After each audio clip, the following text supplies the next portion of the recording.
Our first question, Jim, sent in the CornyDriveThru@gmail.com from Matthew Rogers. I've been watching some early to mid-'80s TBS wrestling.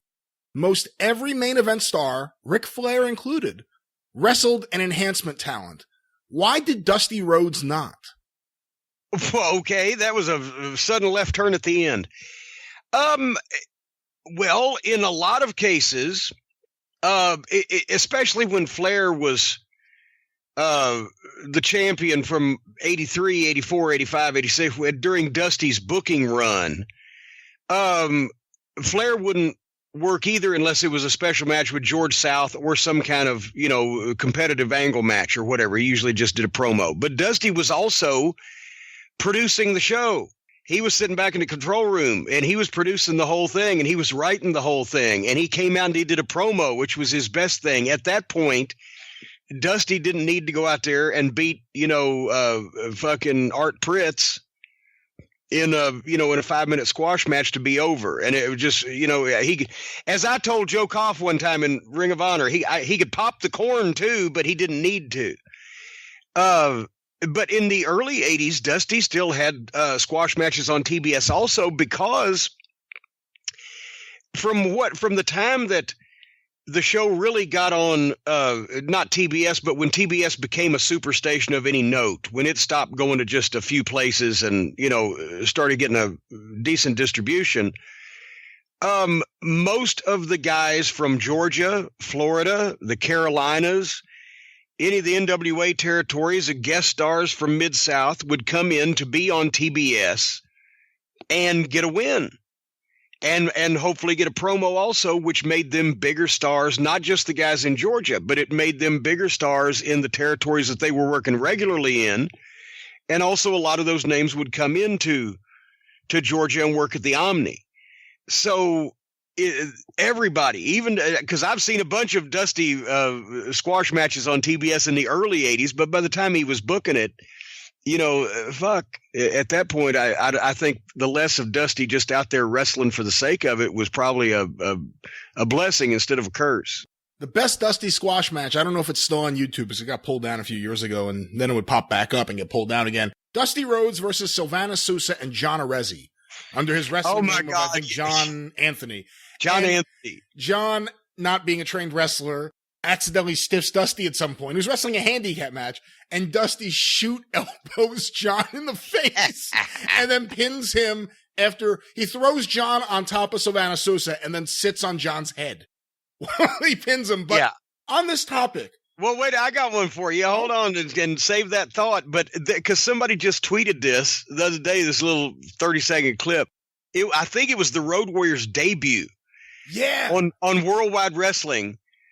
Jim Crockett's #1 syndicated show, right? And it was in the middle of 85, I think, and they were taping probably in one of the South Carolina towns like Gaffney or Shelby or whatever that they would tape in during that period.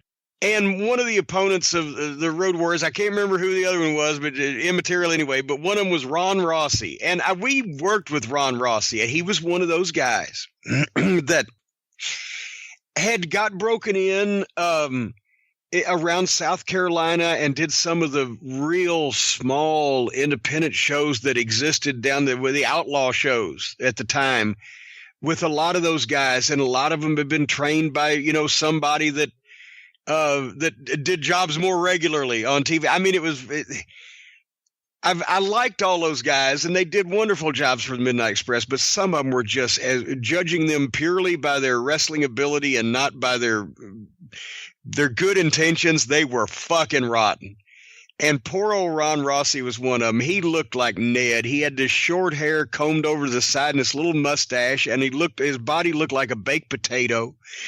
And he was pale, and he just poor thing, right? And he looked like he was in his mid-30s at that point. He just one of those guys that he looked like the guy on The Office. What's his name? The mushy guy. Anyway, so if Animal shoots him off and tries to clothesline him, and he fucking he somehow he fucked the clothesline up the first time where he didn't really get hit by it, and he kind of stumbled and did something.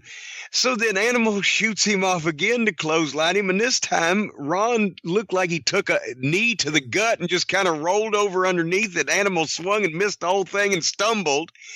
So then as Rossi's getting up on the other side, Animal just walks over to him and just a straight right. Bam! Right to the fucking face, and Rossi just crumbles. And fucking Animal just looks at him for a second and tags Hawk, and Hawk jumps on the fucking, dead body and does something to him and pins him 1, 2, 3. But I mean, that's, you had to do it. You only got one take, and guys are trying to get over in front of a fucking rabid audience. And if the job guys put themselves in that position, sometimes they got rewarded for it. On that topic, do you think Ric Flair gave too much to the undercard guy? When I say undercard, I'm saying job guys nicely, but do you think he gave too much to the job guys on TV when he would work against them? Yes. Eddie, because he was so unselfish, because he knew he was over and he was going to get over no matter what. But at the same point, it was somewhat, and I mean, and everybody loved to see him work with George South, because that was, George was so good. It's just that he had never been used in a position where he should be logically competitive for that long a period of time with the world champion. But Rick liked to make guys and help guys get over better. But I think sometimes, yeah, he did try to have too competitive of a match with anybody that he was matched on TV with just because he could. Even Ric Flair is sometimes fucking proof that just because you can do something doesn't mean you should.